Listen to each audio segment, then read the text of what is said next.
नमस्कार दोस्तों, आप सभी का हमारे चैनल पर तहे दिल से स्वागत है। साथियों, सुबह जल्दी उठना तो एक अच्छी आदत है, ये तो सभी जानते हैं। सुबह उठने से हम शारीरिक और मानसिक रूप से स्वस्थ रहते हैं, लेकिन सुबह जल्दी उठना जितना अच्छी आदत है, उतना ही सुबह उठकर किए गए कार्य भी हमारे जीवन पर बहुत असर डालते हैं। सुबह के किए गए कार्यों पर ही निर्भर होता है कि हम अपने घर में नकारात्मक ऊर्जा को बढ़ा रहे हैं या सकारात्मक ऊर्जा को। इसलिए ही तो हमारे शास्त्रों में और हमारे बड़े बुजुर्ग भी यही सलाह देते हैं कि सुबह उठकर हमें ऐसे कार्य करने चाहिए जिससे घर में सुख शांति बनी रहे और हमारे घर में माँ लक्ष्मी की कृपा बनी रहे। लेकिन आजकल की मॉडर्न लाइफस्टाइल के चलते इसके उलट ही देखने को मिलता है, जिसकी वजह से एक तो आजकल कई लोग सुबह ना तो जल्दी उठते हैं और जब उठते हैं तो जल्दी जल्दी सारा काम निपटाने में लगे रहते हैं। यहाँ तक कि कई लोगों की आदत तो ये होती है कि उन्हें बिस्तर पर ही पड़े पड़े सुबह की चाय चाहिए होती है, जो कि ये सब आदत गलत होती हैं, क्योंकि इन आदतों से घर में नकारात्मक ऊर्जा ही वास करती है, जिसकी वजह से घर में कंगाली आने लगती है, तनाव बढ़ने लगता है। इसलिए आज हम आपको शास्त्रों के अनुसार कुछ ऐसी चीजों के बारे में बताएंगे जिन्हें सुबह उठने के बाद जरूर करना चाहिए, ताकि सुख शांति बनी रहे और माँ लक्ष्मी का आशीर्वाद भी सदा बना रहे। लेकिन ये बताने से पहले आपसे निवेदन है कि आप इस वीडियो को एंड तक जरूर देखें और हमारे चैनल को लाइक और सब्सक्राइब जरूर कर लें, और हाँ, बेल आइकन को दबाना बिल्कुल ना भूलें और ज्यादा से ज्यादा इस वीडियो को शेयर करें ताकि सही जानकारी सभी तक पहुंच सके। पहला,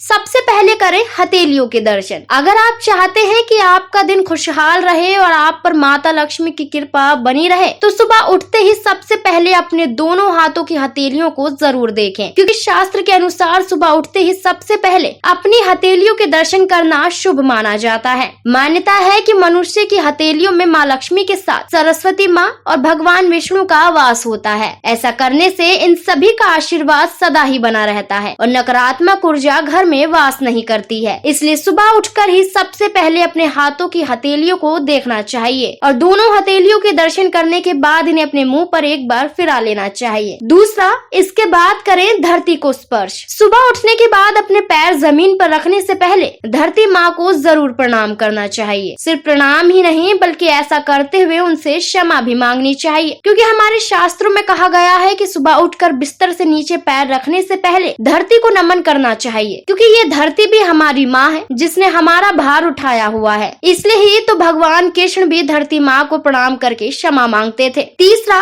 फिर करें सूर्य देव को जल अर्पित। साथियों, सुबह जल्दी उठकर स्नान करने के बाद सूर्य देवता को तांबे के कलश से जल अर्पित करना चाहिए। सुबह स्नान के बाद सूर्य देव को जल अर्पित करने से व्यक्ति के आत्मविश्वास, मान सम्मान में वृद्धि होती है और सौभाग्य तथा सेहत का आशीर्वाद प्राप्त होता है। ऐसा करने से सूर्य संबंधित सारे दोष नष्ट हो जाते हैं, साथ ही घर परिवार में सुख समृद्धि बनी रहती है, क्योंकि हिंदू धर्म और शास्त्रों में सूर्य देव को स्वास्थ्य, पिता और आत्मा का कारक माना गया है। धार्मिक मान्यता है कि सूर्य देव को जल देने से सभी तरह के कष्टों से छुटकारा मिलता है, इसलिए सुबह उठकर सूर्य देव को जल जरूर चढ़ाना चाहिए। चौथा, गाय के नाम की निकालें रोटी। हिंदू धर्म में कई पशु पक्षियों को शुभ माना गया है, इनमें से सबसे ज्यादा महत्व गाय को दिया गया है। हिंदुओं में गाय को माता का दर्जा दिया गया है, क्योंकि वो हमें दूध देती हैं। ऐसी मान्यता है कि गाय में 33 करोड़ देवी देवताओं का वास होता है, इसलिए अगर आप गाय की पूजा या सेवा करते हैं तो एक साथ इतने सारे देवी देवताओं को आप प्रसन्न कर सकते हैं। इसलिए ही कहा जाता है कि सुबह का खाना बनाते समय एक रोटी गाय के नाम की निकालनी चाहिए, और जब भी आपके घर के आसपास कोई गाय दिखाई दे तो उसे जरूर खिलाना चाहिए। पांचवा, सुबह बाहर जाने से पहले छुएं माता पिता के पैर। अपने से बड़ों का सम्मान करना आज से ही नहीं, सदियों से चला आ रहा है। सम्मान में पैर छूना एक पुरानी परंपरा है। माता पिता, गुरु या किसी भी वरिष्ठ व्यक्ति के पैर छूना शुभ माना जाता है। यही कारण है कि हिंदू धर्म में लोग मंगल कामना का भाव लिए अपनों से बड़ों का चरण स्पर्श करते हैं। चरण स्पर्श की परंपरा का जुड़ाव सिर्फ आम आदमी ही नहीं बल्कि देवी देवताओं से भी रहा है। अपने बड़ों के प्रति अपनी श्रद्धा प्रकट करने के लिए न सिर्फ पैर छूने बल्कि चरण को धोने के कई उदाहरण मिलते हैं। जैसे भगवान श्री कृष्ण ने अपने मित्र सुदामा के न सिर्फ चरण स्पर्श किए बल्कि उसे अपने हाथों से धुलने में जरा भी संकोच नहीं किया, क्योंकि मान्यता है कि अपनों से बड़ों के पैर छूने पर उनकी सकारात्मक ऊर्जा का प्रभाव हमारे भीतर आशीर्वाद के रूप में प्रभावित होता है, जिसके माध्यम से हमें सुख, समृद्धि और सौभाग्य की प्राप्ति होती है। तो दोस्तों आज हमने आपको वास्तु शास्त्र के अनुसार बताया कि आपको सुबह उठकर सबसे पहले क्या काम करना चाहिए जिससे कि घर में सुख समृद्धि बनी रहे और सकारात्मक ऊर्जा वास करे। उम्मीद है कि आपको भी ये ज्ञान भरी जानकारी अच्छी लगी होगी। दोस्तों अभी के लिए बस इतना ही। ऐसी ही और रोचक जानकारियों के साथ मिलते हैं अगली वीडियो में नए विषय के साथ। जय श्री कृष्णा।